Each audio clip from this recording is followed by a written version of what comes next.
Welcome to Climb English. Don't forget to like this video and subscribe for more English stories. Today's story is special. It will help you improve your listening, vocabulary, and understanding of real-life English.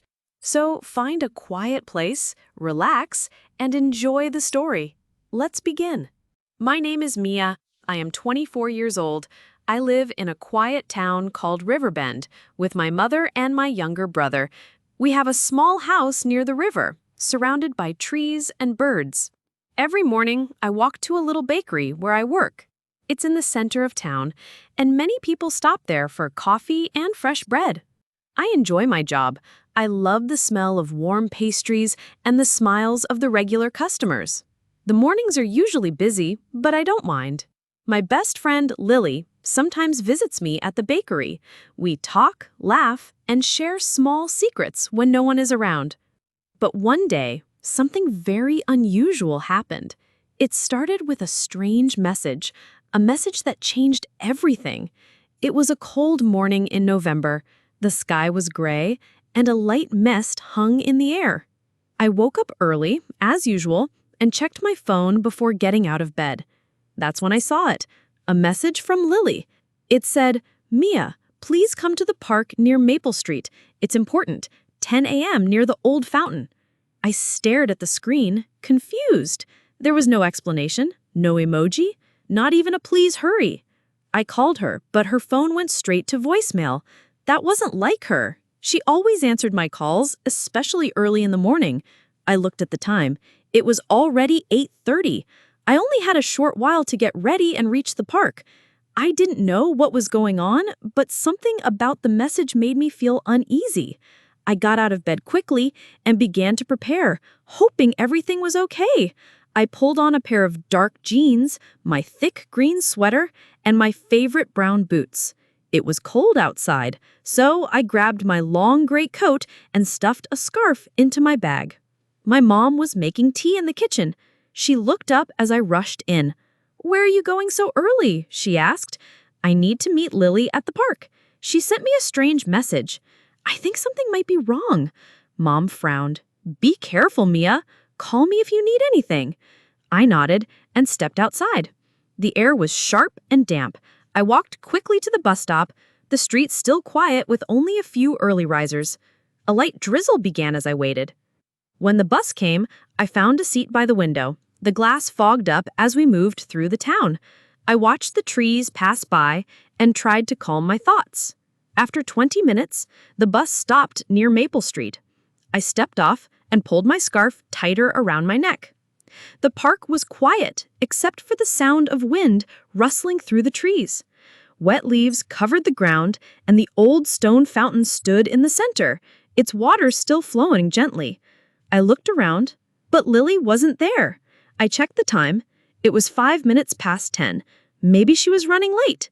I sat on a nearby bench and waited, glancing at every person who passed by.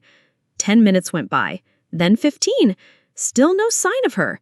Just as I was about to call again, I noticed a girl sitting alone on the far side of the fountain. She looked young, maybe 10 or 11. Her hair was wet, and she held a small pink backpack close to her chest. Her eyes looked red, like she had been crying. I stood up slowly and walked toward her. Something about her felt out of place, like she didn't belong there alone. I approached the girl gently and asked, "Are you okay?" She looked up at me with big, worried eyes. "I lost my aunt," she whispered. "She was with me, but now I can't find her." I knelt beside her. "What's your name?" "Emma," she said quietly. "Emma, I'm Mia. Don't worry, I'll help you." She nodded and held her backpack tighter. We sat in silence for a moment, the sound of the fountain bubbling behind us. Suddenly, my phone rang. It was Lily. "Lily, where are you?" I asked. "Mia," she cried, "I'm at the park, near the other entrance, behind the tall oak trees. Please come quickly. Something's wrong." "What's wrong?" I said, already standing up. "I think someone is following me." My heart skipped. "Stay there. I'm coming now." I turned to Emma. "Wait here, sweetheart. I'll be right back. Don't move from this bench." She nodded silently. Then I started running through the wet grass toward the other side of the park, my heart pounding with worry. I ran past empty benches and tall trees, my boots slipping slightly on the damp path. The wind had picked up, and a few drops of rain started falling again. As I reached the far end of the park, I saw Lily sitting on the edge of a bench, her arms wrapped tightly around herself. "Lily!" I called out. She looked up and stood quickly. Her face was pale and her eyes were filled with fear. She rushed toward me and hugged me without saying a word. "It's okay," I said, holding her. "I'm here now. Tell me what happened." She spoke quietly. "There was a man on my bus. He kept staring at me. When I got off, he did too. Then I saw him again by the trees. I didn't know where to go." I looked around. The man was gone, but I could feel the tension in the air. I held Lily's hand tightly. "You're safe now," I said. "Let's go tell someone."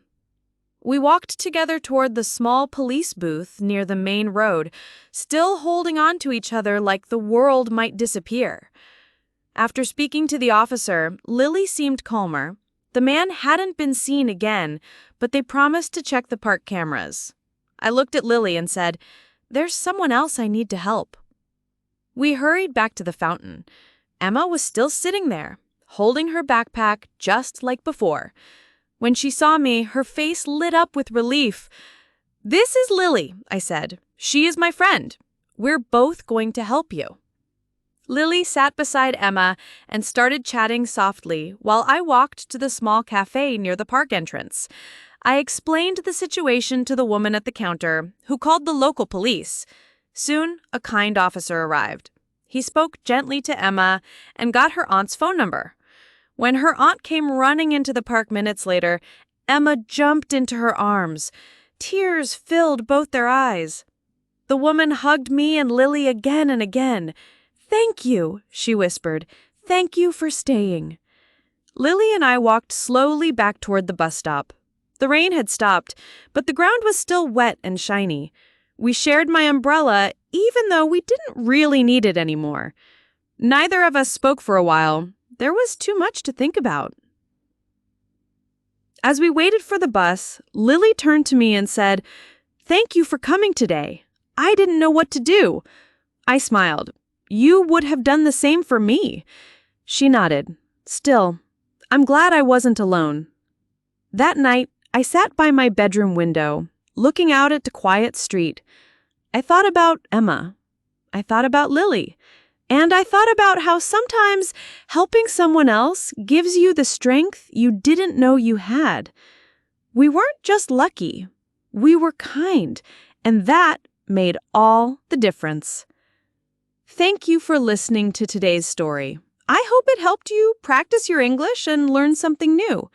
If you enjoyed this video, please like, share, and subscribe to Klein English for more stories every week. And don't forget to leave a comment. I'd love to hear from you.